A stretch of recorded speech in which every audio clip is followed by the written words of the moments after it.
Clinica Veterinaria De Rossi e tutto il suo staff appoggia e condivide l'iniziativa di Fuori la Voce contro la violenza delle donne e il bullismo nelle scuole e nei ragazzi. È un primo passo molto positivo, ma credo che tanti altri passi devono essere fatti e i più importanti li dobbiamo fare noi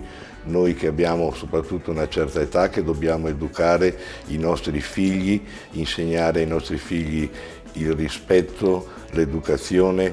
quelle che chiamiamo diversità, che non sono diversità ma sono normalità diverse, che è una cosa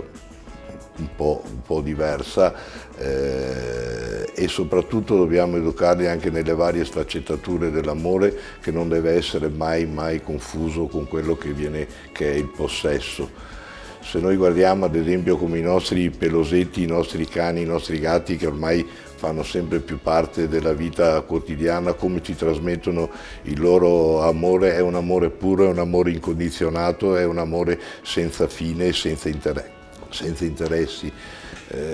Credo che se andiamo ad affiancare a un ragazzo, a un bambino in crescita, un cane e un gatto, questo sia un fatto educativo molto importante. Quindi noi diciamo no alla violenza alle donne, no al bullismo e come sempre viva le donne.